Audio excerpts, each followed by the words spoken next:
عزیز دوستوں اور بزرگوں، میرے غیور نوجوان ساتھیوں، آپ تمام جانتے ہیں کہ چند مہینوں میں انشاءاللہ تعالی یا چند مہینے کے بعد پورے مہاراشٹرا میں بلدیہ کے انتخابات ہونے جا رہے ہیں، اور اسی سلسلے میں مجلس اتحاد المسلمین نے ایک پروگرام بنایا کہ ہم پورے مہاراشٹرا کے ان تمام مقامات پر جانے کی کوشش کریں گے جہاں پر بلدیہ کے انتخابات ہوں گے، اور عوام کے درمیان میں جا کر ہم اپنی بات کو اور مجلس اتحاد المسلمین کے پیغام کو رکھیں گے۔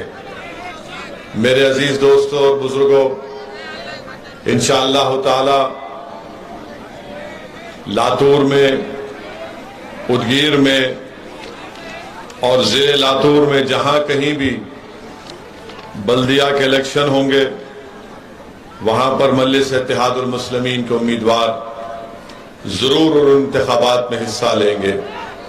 میں آپ سے گزارش بھی کرنے آیا ہوں کہ آپ تمام کی تائید کی ضرورت ہے، آپ تمام کی سرپرستی کی ضرورت ہے، آپ تمام کے ساتھ کی ضرورت ہے، اور انشاءاللہ تعالی آپ تمام کی دعائیں، آپ کا ساتھ، آپ کی سرپرستی مجلس اتحاد المسلمین کو آنے والے بلدیہ انتخابات میں کامیابی سے ہمکنار کرے گی۔ میرے عزیز دوستوں اور بزرگوں، آپ کا یہاں پر ہزاروں کی تعداد میں جمع ہونا یقیناً اس بات کا پیغام دیتا ہے کہ نہ صرف لاتور بلکہ لاتور ضلع میں جہاں کہیں بھی مجلس اتحاد المسلمین بلدیہ کے انتخابات میں حصہ لے گی، وہاں پر ضرور انشاءاللہ تعالی اللہ سبحانہ و تعالی اپنے فضل اور کرم سے ہماری جماعت کے، آپ کی جماعت کے امیدواروں کو کامیاب اور کامران کرے گا، اور ان کو رکن بلدیہ اللہ سبحانہ و تعالی ان کو رکن بلدیہ منعقد کرے گا، منتخب کرے گا۔ میرے عزیز دوستوں اور بزرگوں، میں بار بار اس بات کو دہراتا ہوں کہ آج ہم وطن کے 75 سال کی آزادی منانے جا رہے ہیں 15 اگست کو، اور میرا ماننا یہ ہے، میری جماعت مجلس اتحاد المسلمین کا ماننا یہ ہے کہ ہمارے وطن عزیز میں اگر مسلمانوں کو اس بات کی شکایت ہے کہ سماجی طور پر، اقتصادی طور پر، تعلیمی طور پر، نوکریوں میں ہم کو ہمارا حصہ نہیں ملا، ہم کو ہمارا حق نہیں دیا گیا، تو میں آپ تمام سے وہی بات کو کہہ رہا ہوں کہ آپ کو ایک سیاسی طاقت بننا پڑے گا۔ جب آپ سیاسی طاقت بنیں گے تبھی آپ سے انصاف ہوگا، آپ کے حقوق ملیں گے، اور آپ کے حقوق کا تحفظ بھی ہوگا۔ یہ ایک تلخ حقیقت ہے، آپ اس بات کو یاد رکھ لیجئے کہ صرف نعروں سے یا جذباتی تقاریر سے یا صرف اجتماعات منعقد کرنے سے بھارت کے مسلمانوں کو ان کا حق نہیں ملنے والا ہے۔ بھارت کے مسلمانوں کو اگر وطن عزیز میں ان کو ان کا جائز مقام اگر حاصل کرنا ہے، بھارت کے مسلمانوں کو اگر اپنے بزرگوں نے اس ملک کو آزاد کرانے کے لیے جنہوں نے اپنی جان اور مال کو قربان کیا، اگر ان کی قربانی کو زندہ رکھنا ہے تو آپ کو ایک سیاسی طاقت بننا پڑے گا۔ جب تک آپ ایک سیاسی طاقت نہیں بنیں گے، مظلوم مسلمانوں سے انصاف نہیں ہوگا۔ اگر آپ صرف یہی سمجھیں گے کہ نہیں مجھے سیکولرزم کے نام پر کسی کو ووٹ دینا ہے یا کسی کو ووٹ نہیں دینا ہے، تو یاد رکھیے آپ صرف الیکشن کی حد تک سیاسی پارٹیوں کو یاد اور نظر آئیں گے۔ اگر آپ یہ چاہتے ہیں کہ آپ کے مسائل کو حل کیا جائے، اگر آپ یہ چاہتے ہیں کہ وطن عزیز میں مجھے عزت ملے، جس کو انگریزی میں ہم کہتے ہیں ڈگنیٹی ملے، تو پھر یاد رکھو صرف عزت مجھے ملنا چاہیے، ڈگنیٹی مجھے ملنا چاہیے کہ بولنے سے آپ کو ڈگنیٹی اور عزت نہیں مل جائے گی۔ آپ سیاسی قوت بنو، سیاسی طاقت حاصل کریے، متحدہ طور پر اپنے ووٹ کا استعمال مجلس کے امیدواروں کو کامیاب کرنے کے لیے کیجیے۔ میں آپ سے وعدہ کر رہا ہوں یہ تمام مسائل کا حل، اس کا حل کرنے کا ایک طریقہ آپ کے سامنے پیش کر رہا ہوں۔ جس دن آپ اپنے نمائندوں کو منتخب کرنا شروع کر دیں گے، آپ میری اس بات کو ذہن نشین کر لیجئے کہ ہمارے اور آپ کے مسائل حل ہونا شروع ہو جائیں گے۔ بہت سے لوگ آ کر آپ کے درمیان میں پیغام دیتے ہیں کہ بھارت کے مسلمانوں کو سیاسی طاقت اور قوت نہیں بننا چاہیے۔ میں ان سے پوچھنا چاہ رہا ہوں، بتاؤ پھر 75 سال میں بھارت کے مسلمانوں سے انصاف ہوا یا نہیں ہوا؟ اگر میں جھوٹ بول رہا ہوں تو کیا سچر کمیٹی کے فائنڈنگز جھوٹے ہیں؟ اگر میں جھوٹ کہہ رہا ہوں تو رنگناتھ مشرا کمیشن کی رپورٹ کیا کہتی ہے بھارت کے مسلمانوں کے بارے میں؟ اگر میں جھوٹ کہہ رہا ہوں تو بتاؤ کنڈو کمیٹی کی رپورٹ کیا سچائی پر مبنی ہے یا نہیں؟ اگر میں جھوٹ کہہ رہا ہوں تو مہاراشٹرا کے محمود الرحمان کی کمیٹی کیا کہتی ہے مہاراشٹرا کے مسلمانوں کے بارے میں؟ میرے عزیز دوستوں اور بزرگوں، اگر آپ اپنے ووٹ سے اپنی پارٹی کو کامیاب اور کامران کریں گے، تب ہم جا کر ان نوجوانوں کے مستقبل کو اچھا کر پائیں گے۔ یہ لڑائی جو آج مجلس اتحاد المسلمین لڑ رہی ہے، یہ لڑائی جو امتیاز جلیل، ڈاکٹر غفار قادری، لاتور کے صدر محمد علی، سید معین، شفیق اور تمام لوگ لڑ رہے ہیں، ہم یہ لڑائی آنے والی نسل کے لیے لڑ رہے ہیں کہ جو مصائب اور مشکلات کا ہم نے اپنی جوانیوں میں سامنا کیا، یہ جو بچے آج کے ہیں کل وہ اپنی جوانی میں ان تکالیف کو نہ دیکھ سکے۔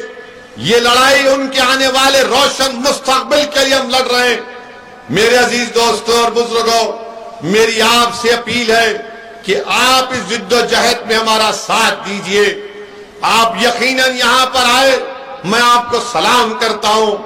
آپ ہزاروں کی تعداد میں آئے، میں آپ کا شکریہ ادا کرتا ہوں، مگر جب پولنگ کا دن ہوگا اور یہی ہزاروں کا مجمع اس کو اپنے ووٹ میں تبدیل کر دے گا، تب ایک انقلاب برپا ہوگا، اور وہی انقلاب کو ہم کو اور آپ کو برپا کرنا ہے۔ اب آپ اس بات کو ذہن نشین کر لو کہ آپ بھارت میں آپ کسی حکومت کو تبدیل نہیں کر سکتے۔ اگر آپ کچھ کر سکتے ہیں تو اپنے ووٹوں سے کبھی ہوگا، میری اس بات کو یاد رکھ لو۔ میں آپ کو ڈرانے کے لیے نہیں کہہ رہا ہوں، بلکہ سچائی کو بیان کر رہا ہوں۔ میں اتر پردیش میں 150 تقاریر کیا، ہر تقریر میں یہی بات کہتا تھا کہ اتر پردیش کے مسلمانوں، تم بی جے پی کی حکومت کو بنانے سے روک نہیں پاؤ گے، تم اکھلیش کو ووٹ دو گے تو تمہارا ووٹ ضائع ہو جائے گا۔ آج اتر پردیش کا مسلمان اس بات کو سمجھ رہا ہے کہ اویسی جو کہہ رہا تھا وہ بات سچ نکلی۔ آج اتر پردیش کا مسلمان اپنے آپ کو ٹھگا محسوس کر رہا ہے۔ آپ اپنے ووٹ سے اپنی طاقت کو اور اپنے نمائندوں کو کامیاب کر سکتے ہیں۔ آج اتر پردیش میں مسلمانوں پر ظلم ہوتا ہے۔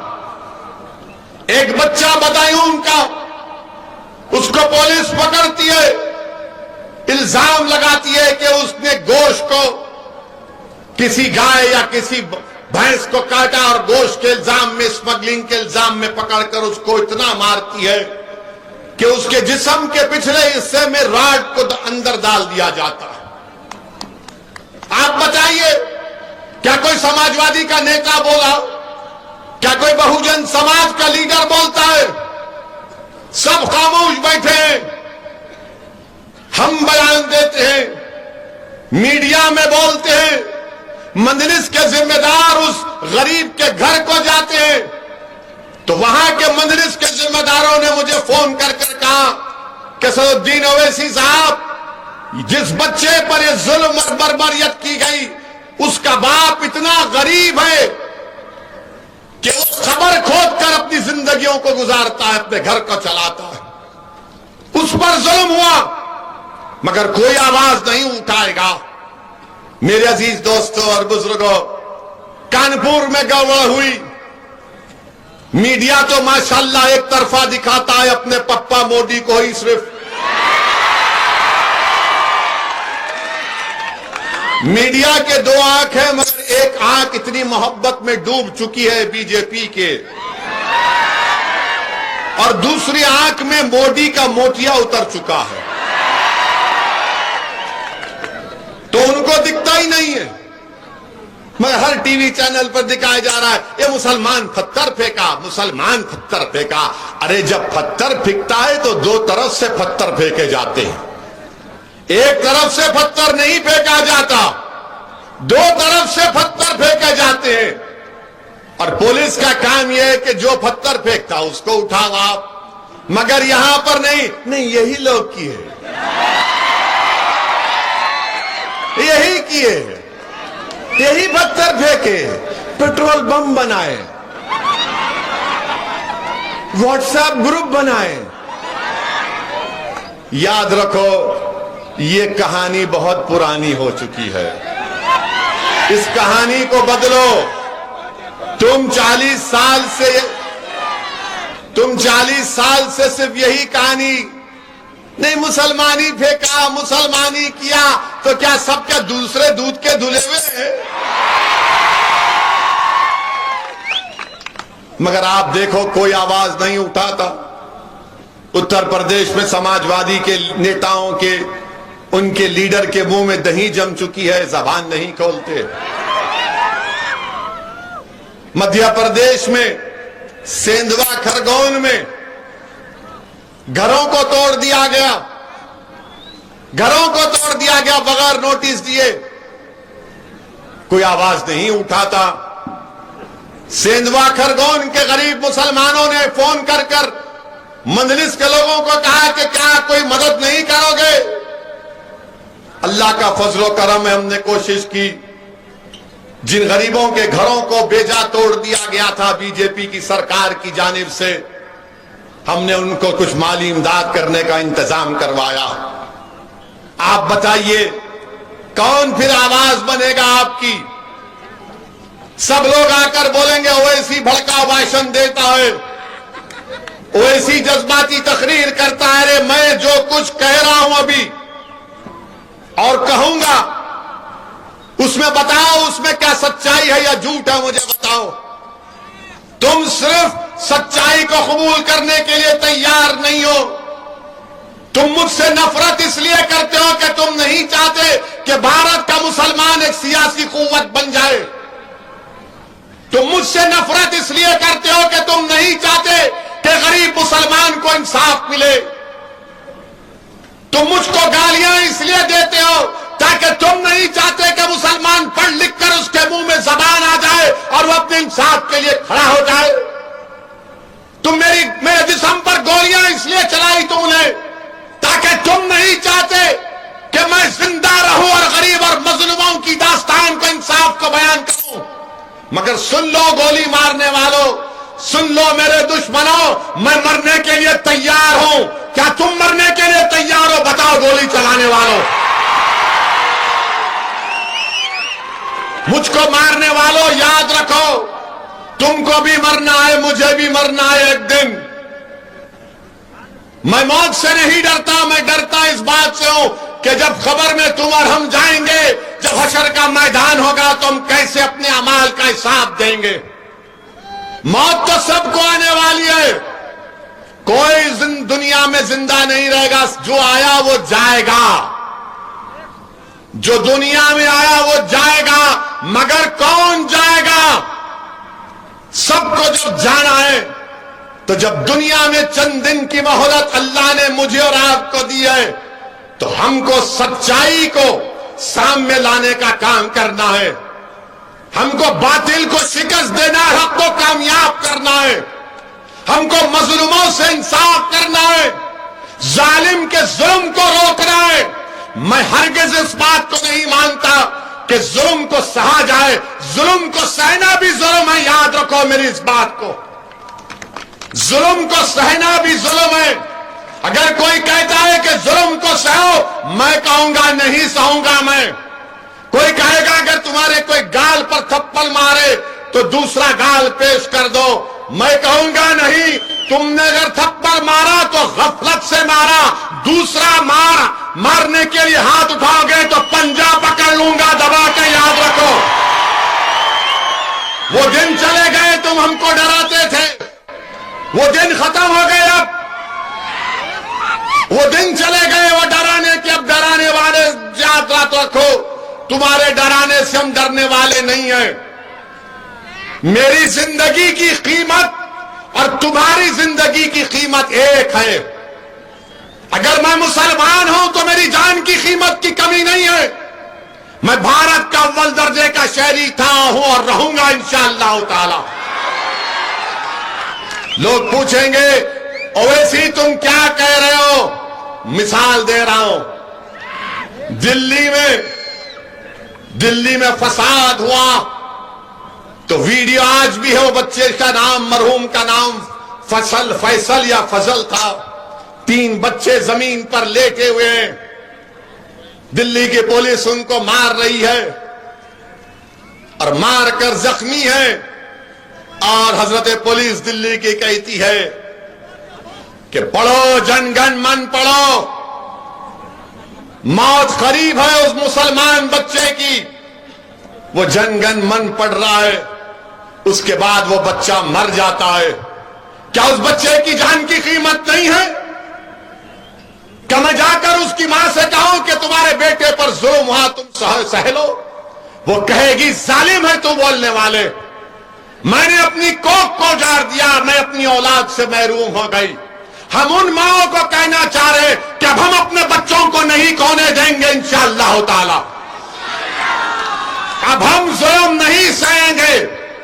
اس لیے کہ بھارت کا سنویدھان جس کو بابا صاحب امبیڈکر نے بنایا، اسی بابا صاحب امبیڈکر نے فنڈامنٹل رائٹ میں لکھا ہے کہ بھارت کے ناگرک کی زندگی، رائٹ ٹو لائف، ایک فنڈامنٹل رائٹ ہے.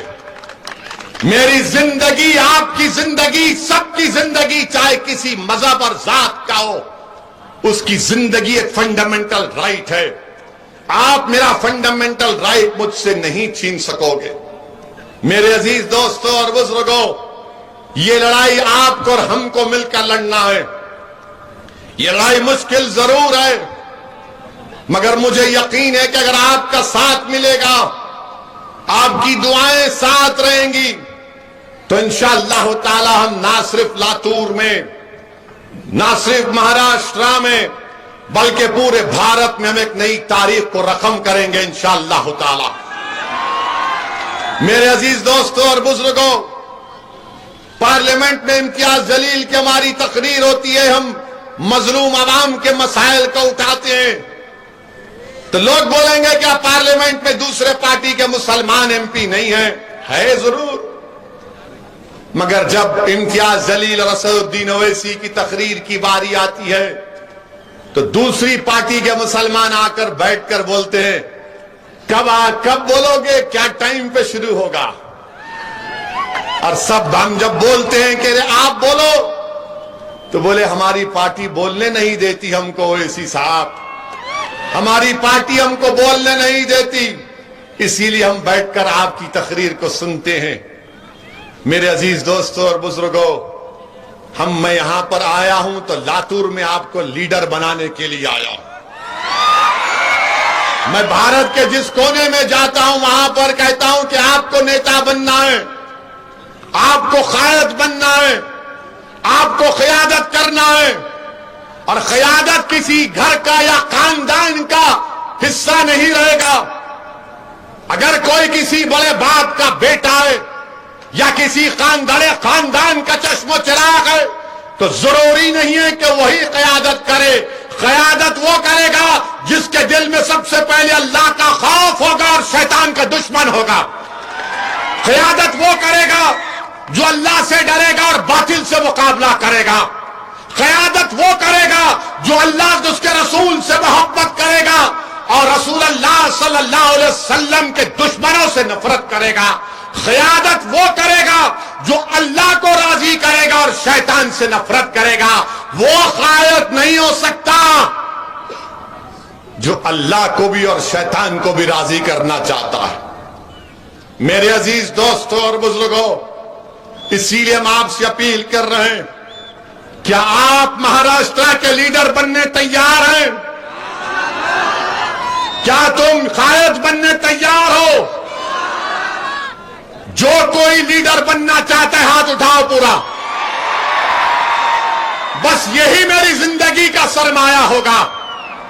میں جب اس دنیا سے جاؤں گا تو میں چاہوں گا کہ ایک اسد الدین اویسی نہیں بلکہ مجھ سے زیادہ قابل ہزاروں لوگ کھڑے ہو جائیں جو غریب اور مظلوموں کے انصاف کے لیے لڑے، جو صرف مسلمانوں کی بات نہ کرے، جو صرف دلتوں کی بات نہ کرے، جو صرف آدیواسیوں کی بات نہ کرے، بلکہ ہر اس انسان کی بات کرے جس پر ظلم ہو رہا ہے، جس کو دبایا جا رہا ہے، جس کو پیسا جا رہا ہے. آپ اسی وقت کریں گے جب آپ قائد بنیں گے. اب کوئی بولے گا کہ نہیں کانگریس میں بھی تو ہمارے ہیں نا،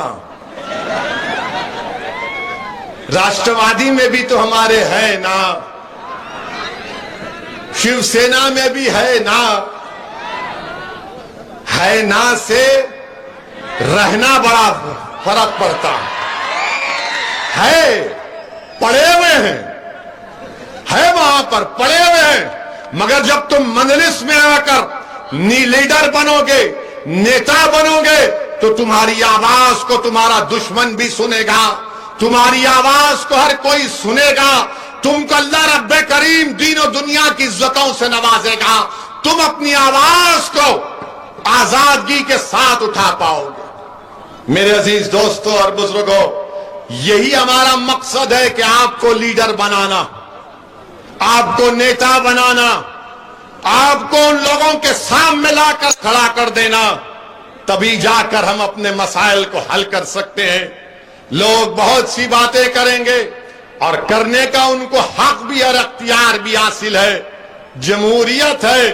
مگر کیا آپ بتائیے، مجلس پر الزام لگاتے تھے اور لگاتے ہیں کہ مجلس فرقہ پرست ہے، مجلس فرقہ پرست ہے.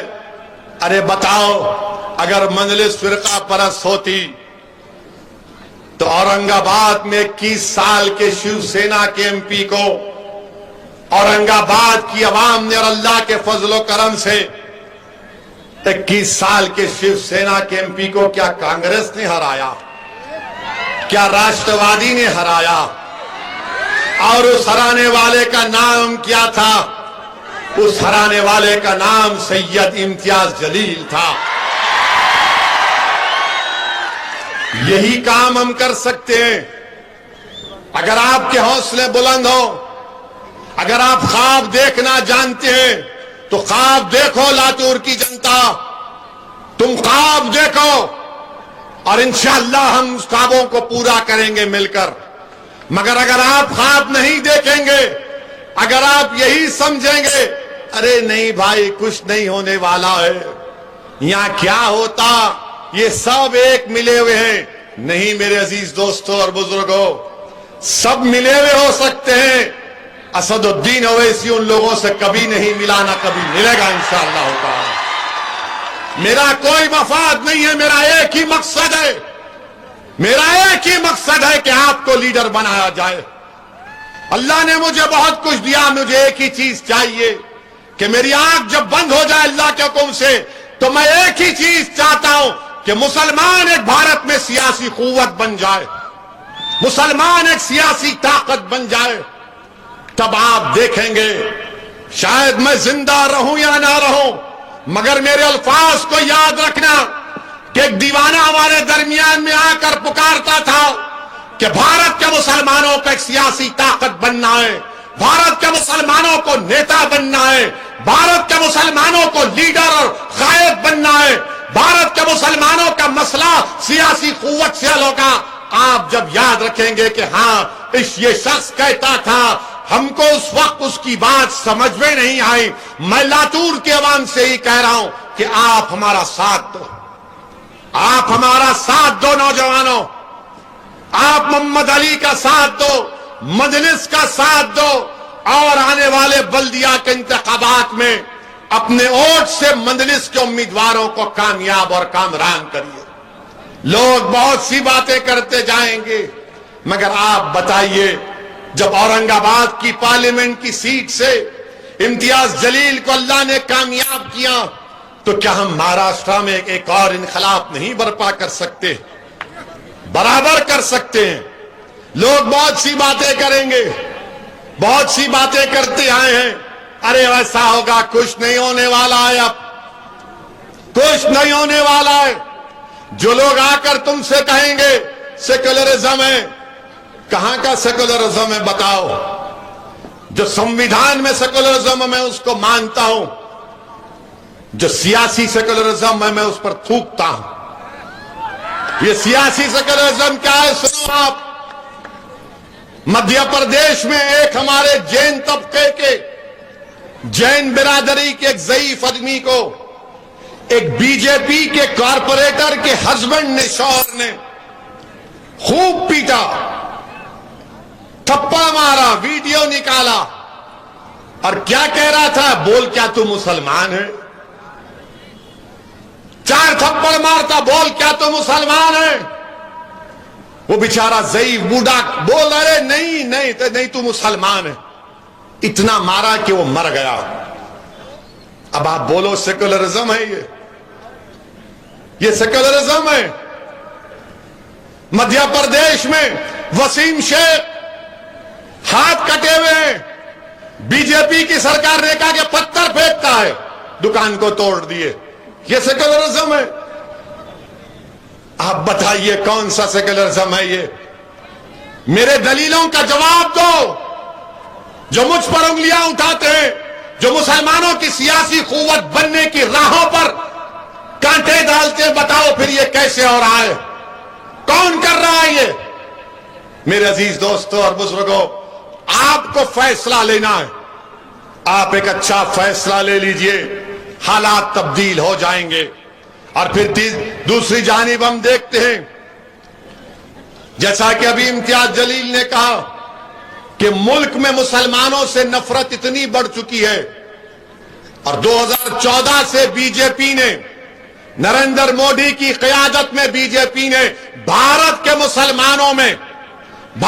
مسلمانوں کے تعلق سے ایک اعلان جنگ کر دیا اور نفرت پیدا کی ہے، کبھی اخلاق کو، کبھی پیلو کو، کبھی رگور کو، کبھی حافظ جنید کو، کبھی گوشت کے نام پر، اب حجاب کے نام پر تکلیف دی جا رہی۔ ہماری بچی حجاب پہنتی، ان کے سینے میں تکلیف محسوس ہوتی ہے۔ حلال گوشت ہم اور سب لوگ کھاتے ہیں، کہتے حلال گوشت کیوں ہونا چاہیے؟ منڈیوں پر گوشت تل کر غریب زندگی گزارتا ہے، چاہے ہندو اور مسلمان ہو، آپ کو تکلیف پہنچتی ہے۔ اب حد یہ ہو گئی کہ ٹی وی پر آ کر اللہ کے رسول صلی اللہ علیہ وسلم کے شان میں گستاخی کرتے ہیں۔ کون کرتا ہے؟ بی جے پی کے نیشنل سپورٹس پرسن کرتے ہیں۔ جب انہوں نے اناب شناب بکا، اللہ کے رسول صلی اللہ علیہ وسلم کی شان میں بکواس کی، مجلس اتحاد المسلمین نے حیدرآباد میں کمپلین کی، مہاراشٹر میں سید معین سے کہا کرو کمپلین ہوئی، ایف آئی آر ہوا، بھیونڈی میں جلسہ ہوا، میں نے اس کو اس بارے میں کہا، پریس کانفرنس میں میں نے کہا، میڈیا کے درمیان میں کھڑے ہو کر کہا۔ کیا کانگریس نے کہا اس بارے میں؟ سوچو آپ، کیا راشٹروادی کانگریس نے کہا کچھ؟ نہیں کہا۔ اس لیے نہیں کہا کیونکہ ڈر ہے اگر مسلمانوں کے بارے میں بولیں گے تو ان کو ہندو بھائی اور بہنوں کا ووٹ نہیں ملے گا۔ یہ ایک سیکولرزم ہے، اور ہر مسلمان سے پوچھو جا کر آپ کہ دین اسلام میں سب سے محبوب ترین چیز کون سی ہے تمہارے لیے؟ مسلمان سے پوچھو، چاہے بوڑھا ہو، ضعیف ہو، بچہ ہو، اس کو پوچھیں گے بتاؤ دین اسلام میں تمہارے لیے سب سے محبوب ترین چیز کیا ہے؟ وہ کہے گا اللہ کے رسول صلی اللہ علیہ وسلم کی ذات گرامی. وہ کہے گا کہ رحمت اللہ عالمین صلی اللہ علیہ وسلم جس کے نام کا صدقہ ہم کھاتے ہیں، جن کی شفاعت سے تم اور ہم جنت میں جائیں گے، جن کی شفاعت سے تم اور ہم جنت میں جائیں گے. جب اللہ حساب کتاب کرے گا ہم پیاسے ہوں گے تو آقا ہم کو آب کوثر سے جام پلائیں گے. جب ہمارا حساب کتاب ہوگا، گرمی ہوگی، سب لوگ بھاگ رہے ہوں گے اور سب لوگوں کے نبی کہیں گے کہ نفسی نفسی. اس وقت اگر کوئی کہے گا امتی امتی تو رسول اللہ صلی اللہ علیہ وسلم ہے. آج اس آقا کی شان میں نناب شناب بکا گیا، کوئی کچھ نہیں بولے گا. ارے بول دیتے کچھ تو بول دیتے مگر نہیں بولے. اور یہ جو مسلمان جو مجھ پر تنقید کرتے ہیں وہ بولیں گے نہیں نہیں ماحول گرم ہے اور گرم ہو جائے گا. میرے بھائی، سوال گرم نرم ٹھنڈا کا نہیں ہے. سوال یہ ہے کہ جب آقا کے اوپر بات آ جاتی ہے، جب رحمت اللہ عالمین کے صلی اللہ علیہ وسلم کی شان میں اناب شناب بکا جاتا ہے تو غیرت مسلمانی کہاں مر جائے گی؟ پھر غیرت اگر ہے تو پکارے گا. اگر کسی کے ماں کو گالی دے دے بولے گا تو نے میری ماں کو کہا. اور جب وہ ماں کو جا کر کہے گا تو ماں کہے گی میں قربان، تو قربان، میرے ماں باپ قربان رسول رحمت صلی اللہ علیہ وسلم پر. میری عزت ہے تو ان کے نام سے ہے. میں دنیا میں زندہ ہوں تو ان کے صدقے کی وجہ سے ہوں. اور آج یہ لوگ رسول رحمت صلی اللہ علیہ وسلم کی شان میں اناب شناب بکتے ہیں. مسلمانوں یاد رکھو میری اس بات کو. اللہ قرآن میں فرماتا ہے، علماء بیٹھے ہیں، اللہ قرآن میں فرما رہا ہے کہ ایمان والو اپنی آواز کو رسول اللہ صلی اللہ علیہ وسلم کی آواز کے آگے بلند مت کرو ورنہ تمہارے اعمال حق کر لیے جائیں گے، تمہارے اعمال ختم کر دیے جائیں گے. اللہ قرآن میں آیات کو نازل کیا کہ اپنی آوازوں کو رسول رحمت صلی اللہ علیہ وسلم کی آواز کے آگے بلند مت کرو. جب یہ قرآن کی آیات نازل ہوئی تو حضرت قیس ایک صحابی تھے جو آواز اونچی تھی، اونچا بولتے تھے، وہ 3 دن تک نظر نہیں آئے. اللہ کے رسول کملی والے نے پوچھا کہاں ہے قیس؟ تو کہا گیا رسول اللہ جب سے قرآن کی آیات نازل ہوئی ہے وہ کہتے ہیں کہ میں اپنی اونچی آواز سے اگر سرکار دو عالم صلی اللہ علیہ وسلم کے سامنے کچھ بولوں گا تو میں جہنمی بن جاؤں گا، اس لیے میں نہیں آ رہا ہوں. اللہ کے رسول صلی اللہ علیہ وسلم فرماتے ہیں یہ قیس کے لیے نہیں ہے، میرے صحابی کے لیے، بلاؤ ان کو اور ان کو خوشخبری دو وہ جنت میں جائیں گے. آواز کو بلند کرنے کا حکم نہیں ہے، یہ محبت کا تقاضا ہے، یہ غلامی کا تقاضا ہے. امام مالک ہے، مدینے کی مسجد نبوی ہے اور حدیث بیان کر رہے امام مالک، چہرے کا رنگ بدلا جا رہا ہے. لوگ دیکھ رہے کہ امام مالک کا رنگ بدل گیا. لوگوں نے، شاگردوں نے پوچھا امام پسینہ جا رہا ہے، رنگ بدل گیا، اٹھو کیا ہوا؟ امام مالک بعد میں بولتے ہیں کہ مجھے کسی بچھو نے ڈس رہا تھا. تو ان کے شاگردوں نے پوچھا امام کیوں نہیں اٹھ گئے؟ بولے حدیث بیان کر رہا تھا، آقا کی حدیث بیان کر رہا تھا، ادب کا تقاضا تھا کہ حدیث بیان کرو، اٹھو نا.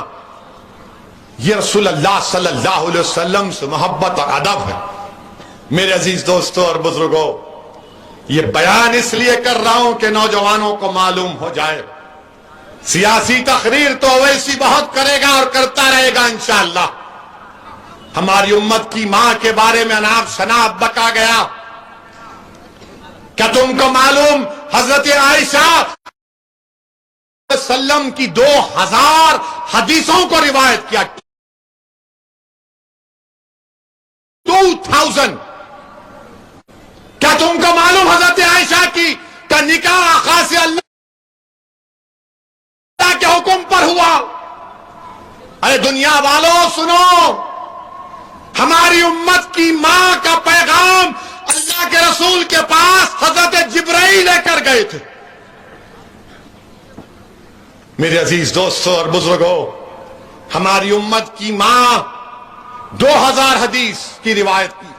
ہماری امت کی ماں میڈیسن جانتی تھی، دوائیں بنانا جانتی تھی، عالمہ تھی، قرآن کی تفسیر بیان کرتی تھی، مفسر تھی۔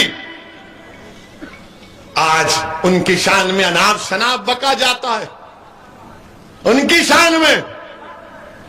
تو نوجوانوں، اللہ کے رسول صلی اللہ علیہ وسلم کی حدیث بھی ہے، اگر کوئی اپنی بیوی سے شادی کرا ہوا ہے یا شادی ہو چکی ہے تو رسول اللہ صلی اللہ علیہ وسلم کی حدیث کو یاد رکھو کہ رسول اللہ صلی اللہ علیہ وسلم نے بتایا کہ بی بی عائشہ سے کتنا محبت کرتے تھے۔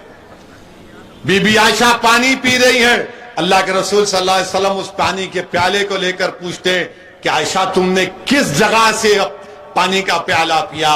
پھر رسول اللہ اس جگہ سے پانی پیتے تھے۔ پھر اپنی امت کی ماں سے، ہماری امت کی ماں سے رسول اللہ صلی اللہ علیہ وسلم پوچھتے کہ عائشہ تم نے کہاں پر انگلیوں کے نشان چھوڑو، میں وہاں سے کھانا کھاؤں گا۔ وہاں سے رسول اللہ صلی اللہ علیہ وسلم اپنی انگلی مبارک کو رکھ کر کھانا کھاتے۔ ہمارے امت کی ماں کے بارے میں اناپ شناپ بکا جاتا ہے۔ رسول اللہ صلی اللہ علیہ وسلم اس دنیا سے پردہ فرماتے وقت اپنا سر مبارک ہماری امت کی ماں کے سینے مبارک پر رکھے ہوئے تھے۔ میرے عزیز دوستوں اور بزرگوں، ہماری امت کی ماں بی بی عائشہ، اللہ کے رسول صلی اللہ علیہ وسلم نے فرمایا کہ میں جانتا ہوں عائشہ کہ تم جب مجھ سے ناراض ہوتی ہو اور جب تم مجھ سے خوش ہوتی ہو۔ بی بی عائشہ نے پوچھا کیسے جانتے ہیں آپ؟ تو اللہ کے رسول صلی اللہ علیہ وسلم نے فرمایا کہ جب تم قسم کھاتی ہو رب محمد صلی اللہ علیہ وسلم کی تو میں سمجھ جاتا ہوں کہ آپ خوش ہیں، جب تم رب ابراہیم کی قسم کھاتی ہو تو میں سمجھ جاتا ہوں کہ تم تھوڑا ناراض۔ نوجوانوں، یہ اس لیے بول رہا ہوں کہ اپنی بیویوں سے اچھا سلوک کرو۔ لوگ آج کے زمانے میں بولتے ارے زیادہ غلامی کر رہا رہے تو جورو کی۔ یاد رکھو، بیوی سے محبت کرنا، بیوی کا خیال رکھنا، یہ سب ہم دیکھ رہے ہیں نا، حدیث میں آ رہا ہے۔ کیا تم جانتے اللہ کے رسول صلی اللہ علیہ وسلم کی اور بی بی عائشہ کی ریس ہوئی؟ ریس ہو رہی ہے، اور یہ پاگل اناپ شناپ بکتے ہیں۔ اور اگر تم بی بی عائشہ کی زندگی کو پڑھ لو گے تو تم کلمہ پڑھ لو گے اور بولو گے اشہد ان لا الہ الا اللہ و اشہد ان محمد رسول اللہ۔ صدیق اکبر کھڑے رہتے اور بولتے کیسا تم نے کہا رسول اللہ؟ جب وہ چلے جاتے تو آقا فرماتے ہیں دیکھے میں نے تم کو کیسے بچایا۔ میرے عزیز دوستوں اور بزرگوں، بہت سی باتیں ہیں، مگر یہ ظالم لوگ بی بی عائشہ ہماری امت کی ماں کے بارے میں، بی بی عائشہ سب سے ذہین تھی، سب سے ذہین۔ صحابہ آ کر دین کے مسئلے پوچھتے تھے بی بی عائشہ کے پاس۔ میرے عزیز دوستوں اور بزرگوں، نوجوانوں، اپنی بیویوں سے محبت کرو، اپنی بیویوں سے محبت کرو، کوئی شرمانے کی ضرورت نہیں ہے، مگر اسلام کے دائرے میں رہ کر محبت کرو، انسانیت کے دائرے میں رہ کر محبت کرو، ادب اور اخلاق کو ملوث رکھو، پڑھو، دین پڑھو، مسلمانوں دین پڑھو۔ کوئی اگر بولے گا رے بولا ایسا اس نے، تو آپ جب دین پڑھیں گے آپ کو معلوم ہوگا۔ میرے عزیز دوستوں اور بزرگوں، یہ جو بی جے پی کے لیڈر نے بکواس بکی T V channel Times Now پر، ہم نے آواز اٹھائی، مگر 10 دن کے بعد 56 انچ کا سینہ رکھنے والے دیش کے پردھان منتری 10 دن کے بعد بولے اس کو ہٹا دو، اس کو سسپینڈ کرو. اگر آج میں نریندر مودی کے بارے میں ان پارلیمنٹری لینگویج کو استعمال کروں تو کل صبح سے بی جے پی والے ویسی کو پکڑو, ویسی کو پکڑو, ویسی کو پکڑو.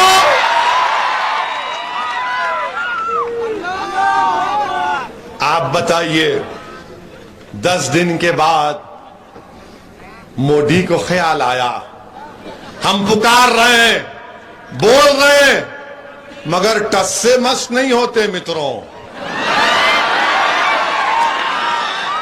اور کب حرکت میں آتے ہیں, حرکت میں کب آتے ہیں؟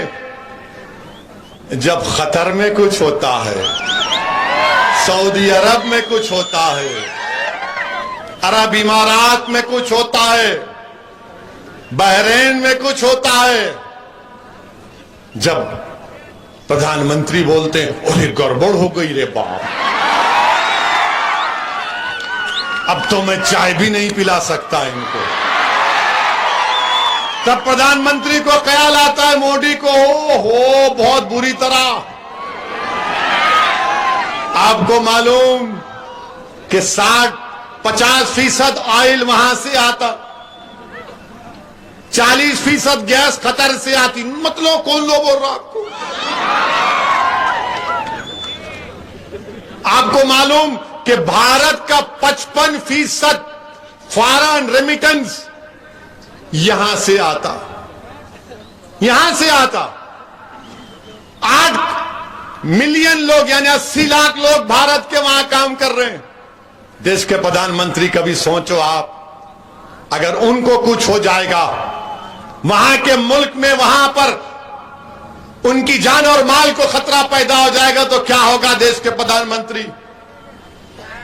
میرے عزیز دوستوں اور بزرگوں, دیش کے پردھان منتری کو بھارت کے مسلمانوں کی تکلیف نہیں پسند آتی, ان کو بھارت کے مسلمانوں کی تکلیف نہیں دکھائی دیتی, ان کو پیر اور اخلاق کی موت نظر نہیں آتی, وسیم شیخ کی دکان کی بربادی نظر نہیں آتی مودی کو. نریندر مودی کو دلی میں غریبوں کی دکانوں کو توڑنا نظر نہیں آتا. بھارت کے پردھان منتری کو ان کی پارٹی کا سپوکس پرسن جو رسول اللہ صلی اللہ علیہ وسلم کی شان میں نام شناب بکتی ہیں, وہ مودی کے کانوں کو سنائی نہیں دیتا. 20 کروڑ مسلمانوں کی تکلیف کو اگر مودی نہیں سمجھیں گے تو کس کی سمجھیں گے؟ تو نریندر مودی کو سمجھ میں آیا سعودی عرب میں کیا ہوگا, یو اے ای میں کیا ہوگا, ٹرکی میں کیا ہوگا, بحرین میں کیا ہوگا, عمان میں کیا ہوگا.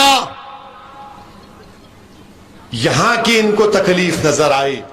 افسوس بھارت کے وزیر اعظم, آپ تو بار بار بھارت کی محبت کے دعوے کرتے ہیں, مگر بھارت کی سرزمین پر بسنے والے غیور مسلمانوں کی تکلیف آپ کو سمجھ میں نہیں آئی, میری پیڑا آپ کو نظر نہیں آئی. میں پکار کر کہہ رہا تھا بھارت کے وزیر اعظم ہیں آپ سب کے وزیر اعظم ہیں, میرے بھی ہیں اور سب کے ہیں, مگر آپ نے حرکت آئی تو ان ممالک کو دیکھ کر آئی کتنی پوری دنیا میں بھارت کی بدنامگی ہو رہی ہے, اور کوئی سیکولر پارٹی کچھ نہیں بولتی ہے, سب کے منہ بند. مگر میرے عزیز دوستوں اور بزرگوں, میری آپ سے اپیل ہے کہ آپ ایک سیاسی طاقت بنیے. ہم کو ڈرنے اور گھبرانے کی ضرورت نہیں ہے. یقیناً ہم مقابلہ کریں گے شیو سینا سے, کانگریس سے, راشٹروادی سے. ہم اپنا حق, سیاسی حق حاصل کریں گے. آج میڈیا نے پوچھا راجیہ سبھا کے الیکشن میں کیا ہوگا, آپ کے 2 MLA ہیں مفتی اسماعیل اور فاروق شاہ, تو میں نے کہا جس کے پیٹ میں درد ہے انہیں اجوان کھانا.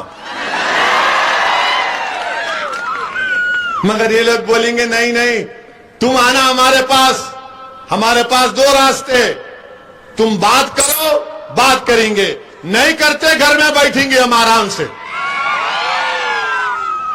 یہ زمانہ چلے گیا, ہمارے کا نہیں آنا, کوئی آئے گا نہیں تمہارے پاس. یہ ڈراؤ مت ہم کو, تم بی جے پی سے ہم ہی تو مقابلہ کر رہے, تم کیا مقابلہ کر رہے بی جے پی سے؟ ہمارا گھر برباد ہو گیا بی جے پی سے مقابلہ کرتے کرتے. ہمارے بچے جیلوں میں چلے گئے بی جے پی سے مقابلہ کرتے ہوئے. ہمارے گھروں کو دکانوں کو توڑ دیا گیا کیونکہ ہم بی جے پی سے مقابلہ کر رہے ہیں. ہم کو گالی دی گئی کیونکہ ہم بی جے پی سے مقابلہ کر رہے ہیں. ہماری گاڑی پر گولیاں چلائی گئیں کیونکہ ہم بی جے پی سے مقابلہ کر رہے ہیں. ہمارے باپ کو مارا گیا, ماب لنچنگ کی گئی کیونکہ اس کا مذہب اسلام تھا.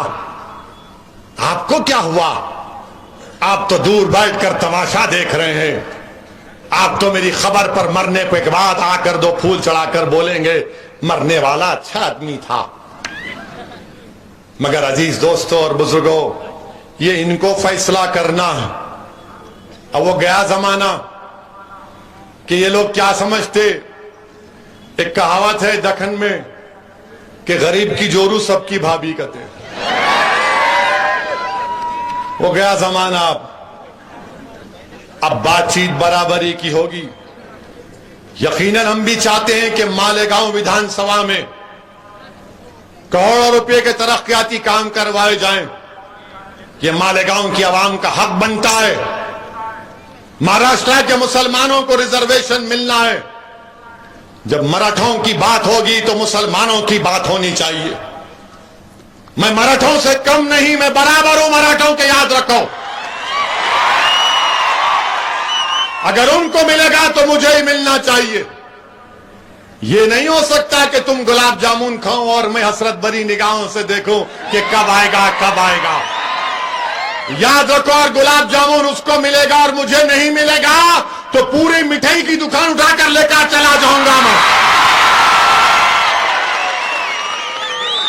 میرے عزیز دوستوں اور بزرگوں, اور دوسری بات, ہم آر ایس ایس کے موہن بھگوت, شری موہن بھگوت سے کہنا چاہ رہے ہیں. یہ بار بار آپ مت بولو اپنے بھاشن میں بھارت کا مسلمانوں کے پوروج ہندو تھے. آپ کو کیسے معلوم؟ آپ ڈی این اے کرائے تھے کیا؟ بھارت کیسے بنا معلوم آپ کو؟ انڈو پاک بر صغیر کتنا ٹائم ہے؟ 3 منٹ.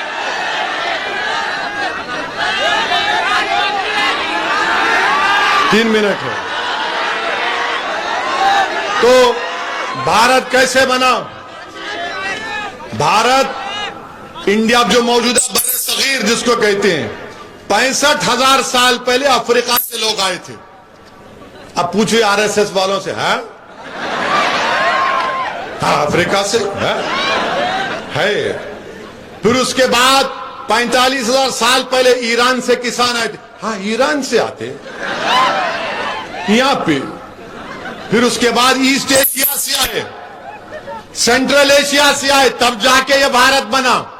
مگر انہوں کیا بولتے, مغل مغل مغل مغل, اورنگزیب, شاہجہاں, اکبر. ارے اس سے اوپر بھی تو جاؤ.